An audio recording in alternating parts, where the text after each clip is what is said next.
Hey guys, Scott Fishman here for Wrestling Inc. And today we have a great guest for you guys. He's straight from Ring of Honor. He has a lot going on in addition to Ring of Honor. Also, New Japan Pro Wrestling has been doing a lot of exciting stuff. Bateman, how are you doing today? Doing pretty good, man. You may want to temper those expectations with, you know, good guest and all, but I appreciate it. Doing No, pretty no well. worries. So, How about yourself? You doing all right? yeah, I'm hanging in there. Good. One thing I'm always interested in hearing about, especially during this time right now, is just the bubble within Ring of Honor. Tell me a little bit about kind of, when you first went into before you went into it, just kind of Mm. how those couple months beforehand were like for you, how the company kind of remained in communication, and just kind of give me a little bit of background on what you thought it was like, and then when you actually were inside the proverbial bubble for the first time. Leading up to it, I can honestly say that Ring of Honor treated, like I can only speak for me, they treated me uh, real well, and it's my understanding that that's been across the board. They took care of all of us. There wasn't anyone, once again, as far as I'm aware, left concerned about their well-being and whatnot. And as far as communication, like we every periodically we would have meetings so everyone would understand what was going on and whatnot. And the expectation of what the bubble was going to be and what it ended up being, I think we're fairly. I think it was pretty much a one to one.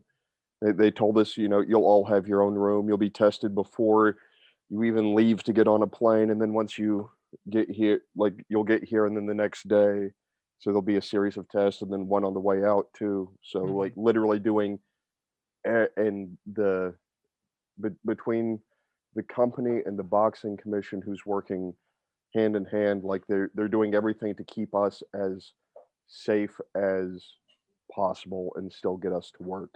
Mhm. So. All right. I mean, that's great to hear. And towards the end of last year, you guys had a big opportunity together. You and Vinny at Mm. Final Battle. You had Mike Bennett, who was coming back, and you had Matt Taven, who had also. You guys were just starting up this story again. Tell Mm. me what that event was like for you, and what it meant to you after everything. What a challenging 2020 it was for so many people, and then you have this big opportunity on the big stage to have a show towards the end of the year. Just talk about that a little bit. Uh, the actual tag match at Final Battle was big to me because, well, the Final Battle the year before wasn't a show that I was able to have a match on, but it still made an impact because Vincent and Taven had their match, and then afterwards we hobbled Taven, and within a year, and especially the type of year it was, with everything being fairly uncertain and everything, then like a year later uh, to be able to participate and have a match on the biggest, arguably Ring of Honor's biggest show of the year, Mhm. and then also that still had a tie-in from the year before, and then the after match also ties in, so it just keeps feeding the machine. Like it was a real good feeling, and I very much enjoyed everything that we did. Talk about a little bit about your dynamic with Vinny and kind of how you guys collaborate, and also you have Vita involved, who has kind of added a lot to the presentation for you guys. Mm. And just kind of how has the last couple of months brought you closer? Do you guys have? It seems like you guys have similar interests as well. I mean, I've talked to Vinny a couple of years ago of the mention of horror movies, and we know his interest with that. We know yours as well. So I Mm. guess talk about just even inside and outside the ring, how you guys kind of mesh together. Uh, so the thing is, like before Vinny and I ever actually met, like we were like Instagram pals, sort of like we'd kind of follow each other. We were definitely aware of each other. Every once in a while, send a message back and forth, but nothing major. And then once we met, and then that became to essentially being like Vincent and Bateman, essentially sort of being like Charles and Tex. If you get that reference, good for you. And then, but yeah, the two of us got along real well, like almost immediately. I feel, and I don't even think I met Vita until like my second or third shot, like actually going out on the road and meeting her, like meeting her and then figuring out that her interests are also, at least as far as I'm aware, very similar to the two of us. So a lot of like horror and true crime and stuff like that makes everything so much easier. And I also feel that that helps with the overall presentation because most of the time, if we if we're discussing like an idea or something, like the rest of us, if we're not right there immediately, it's not that far off, or Mhm. it's real quick to, oh, did you mean like this? Oh, yep. Oh, you mean like, because that's sort of referencing this thing and then that thing over there? Yeah. And then everything. Gotcha. So, the last couple of years have really been important for you. I mean, you've definitely paid your dues over the years for these big opportunities that you're finally getting. And then the announcement was made that you had signed a new deal with Ring of Honor. What can you tell about your decision to sign with the company? Did you get interest from outside? I mean, just talk about your thought process and signing again for the deal. Maybe you can kind of give a little detail on that too, if you can. I am, I was perfectly I couldn't have been happier when the time rolled around and we discussed like re-signing and staying on for a bit longer. Could not have been happier with that. I'm love being with love being with Ring of Honor. Uh, easily one of the best places I've worked. Like a real stress-free environment in a way. Uh, as far as like this came like even the first deal came around like 18 years on the job. So like, Wow. but but before I've told people before, I felt like I had been wrestling for like 16 or 17 years before I started feeling like I actually gained any sort of, even if it was light, like non-local traction, if that makes any sense. Like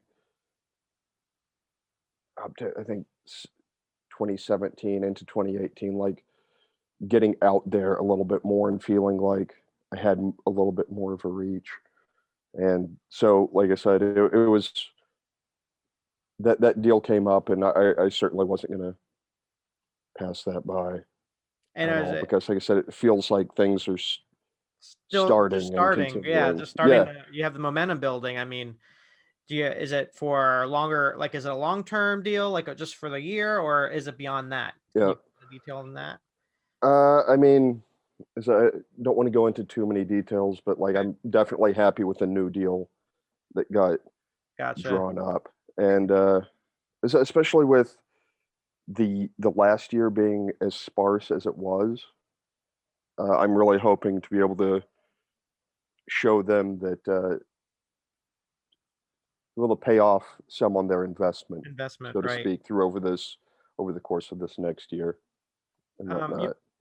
Yeah, you mentioned, the first pretty much part of your career, the 16 years, it wasn't where things sort of clicked. I mean, who kind of was there one or two people that kind of helped guide you into the decision-making process? And then kind of what kept your passion for wrestling? And, I mean, I'm sure there was times during that whole period where you were like, I don't know, maybe I need to keep this or get this 9 to 5 job and leave this behind me.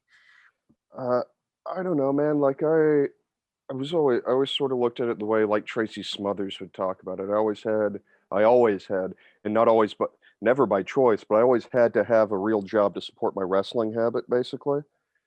Um, and yeah, like I started in Oklahoma, and the first time my first shows were like in 2001, and then I think through the first then I moved to California in 2007, and I think in that whole period, there was maybe like a month or 2 that I wasn't working at least once or twice a month, and then when I moved out here to Southern California, it was like a reset, and then it took me 2 or 3 months to even get booked, and then longer after that, and then having to start all over, and like I said, regaining traction and, like, getting direction and feeling something starting to build. And there were I can't tell you how many times, like, even after establishing myself in this area, like, looking around and seeing others that maybe started after me or whatnot, Exactly. like taking off and watching their stars start to shine, and not even necessarily being upset with them, but wondering like, what am I not Yeah, what are you doing? doing wrong? Yeah, it's like, am I doing something wrong? And then like hearing so many times, well, you just need to be seen by the right people. It's like you're mechanically you're fine. Like there's nothing wrong. Like you just need to be in front of those right people. And some of those people I felt were the right people telling me I needed to be seen by the right people, which was always a confusing thing. Yeah, It's like, no, going in you can circles. give me yeah, it's like you can use me. You work over there too. Like you're in charge of that thing. Like you're telling me how much you enjoy my work, but then telling me I need to be seen by the right person. If you're not the right person, like right now, then who is? But like that's all, unfortunately, that's all part of sort of what wrestling is. And it was persistence and being too dumb to quit in a way. Like just keep showing up, keep doing the job, keep working hard, try to stay consistent. And even if like I had got to the point, like in 2017, 2018, there were a few times where it's like, because at that point I was like 16 or 17 years in, or eight. I numbers aren't my thing. Probably off on that. But there were a handful of times where I would look at my ex-girlfriend at the time and be like, I don't know how much longer like I can keep doing this without seeing any sort of return.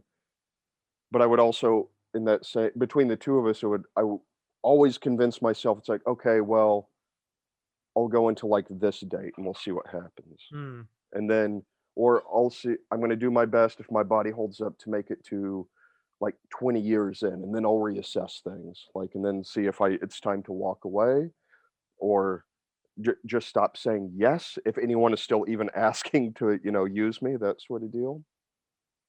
And yeah, and then things slowly started to work out. Like, I think it was early 2008, I got a tryout at the Performance Center. And that was Brian Kendrick helped me with that. Like, I don't know how much he was able to help me get the opportunity, and past that, it was on me.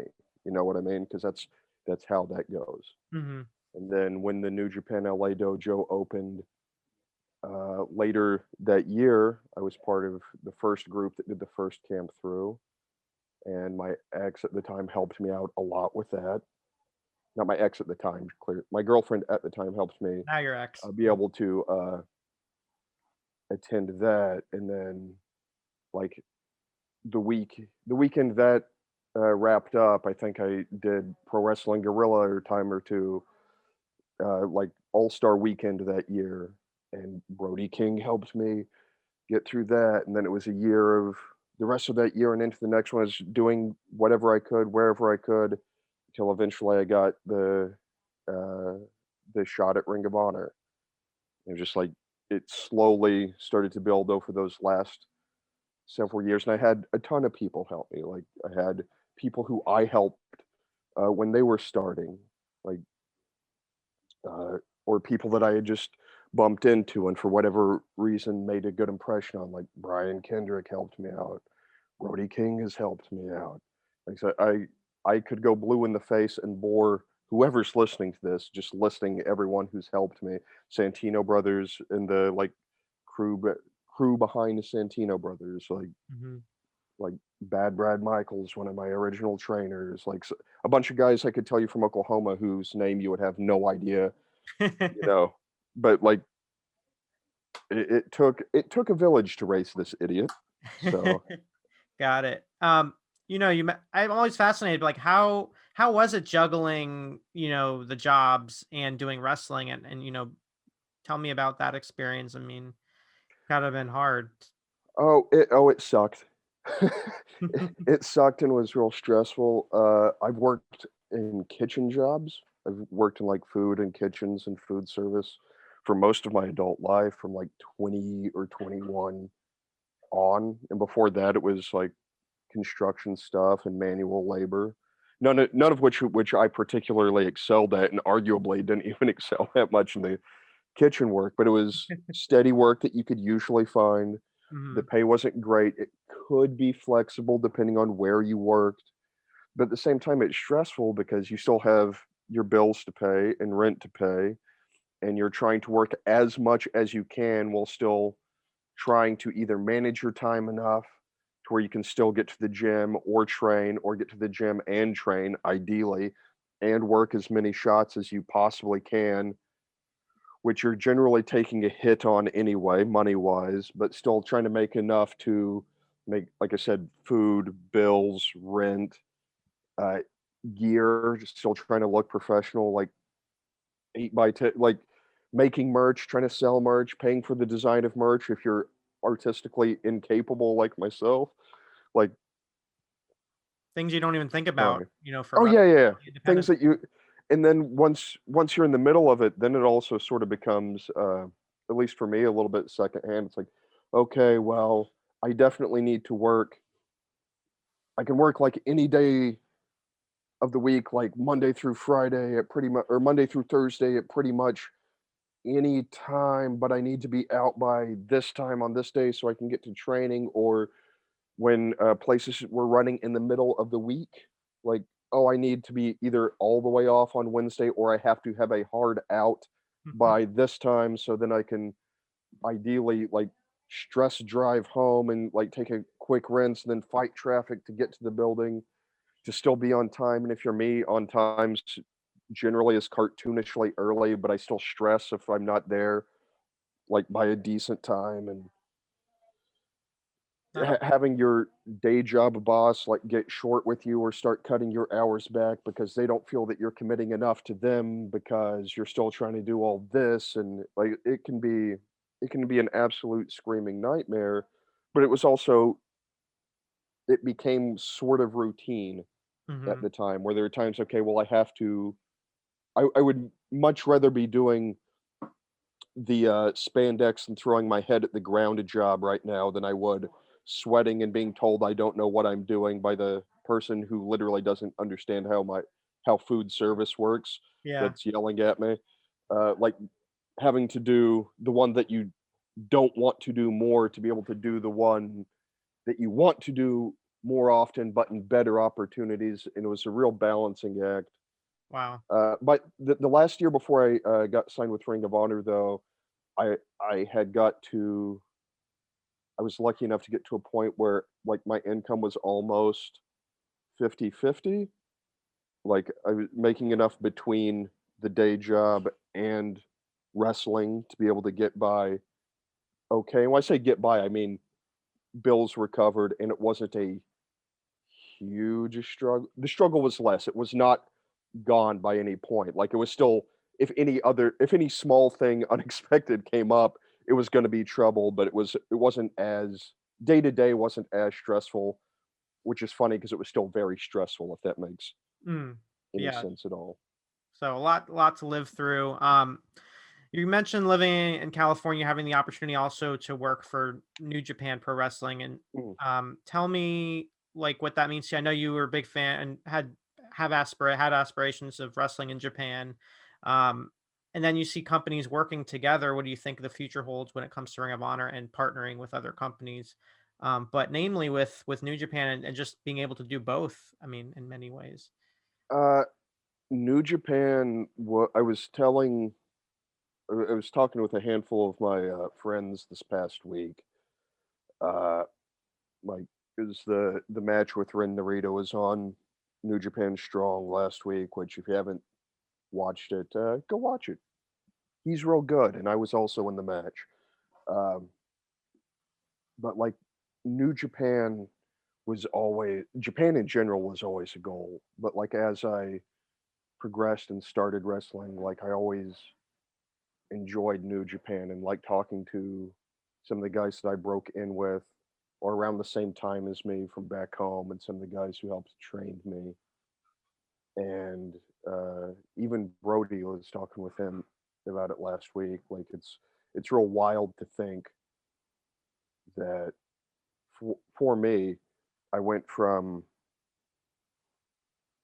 like a 17 and a half or 18-year-old, like walking into this dirty old theater, used to be a movie theater, converted into a wrestling arena in a toxic waste part of Oklahoma City for the first time in like 20, not 20, 98 or 99, I think. And then like years later, having like done the PC camp and done the New Japan dojo camps and wrestled for Pro Wrestling Guerrilla in Reseda, and now to have a job with Ring of Honor and to finally be able to officially work on the cerulean blue mat of New Japan, it like it meant the world. And it was partially to me justified that I hadn't just been throwing my time away, if that makes sense. All Which of to it me, led up to that point. yeah.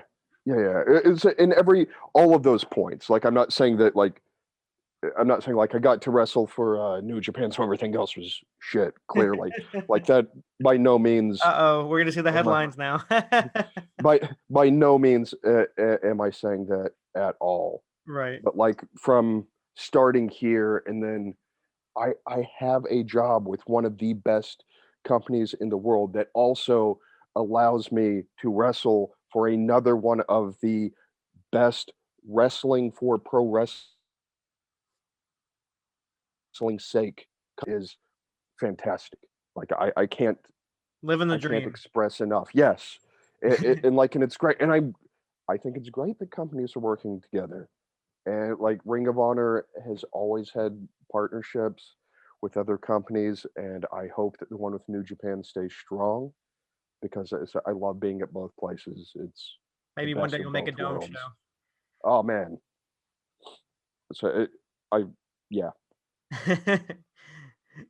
That would be awesome. All right. And before we go, if you just want to let people know, just through social media, we mentioned, and just merchandise wise, how can people support you? I know Ring of Honor, Honor Club, ROHWrestling.com, but beyond that, just let people know about kind of other Okay. projects maybe and things like that.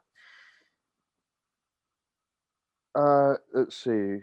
For as far as social media, I actually have to look this up because I can never remember my own handles. For Twitter, it's Tyler Bateman 666 because I'm a cool edgy guy. And then on the Insta page, I believe it is Tyler Bateman official. In case anyone was curious, it's the official Tyler Bateman. It's me. As far as merchandise, please go on the ROH shop. I currently have 2 designs up. They're both fantastic. They're both real nice shirts, and you will look at least 10% more attractive if you wear one. It's proven. That's science. That's With or not without me. a stash. Can I still rock one even though I don't got a cool stash like you? You definitely can. Okay. So it will kind of balance, and if you feel less than without the mustache, the shirt will help make up for that feeling. Gotcha. All right. Consider it like a safety blanket for your upper lip that you wear on your chest.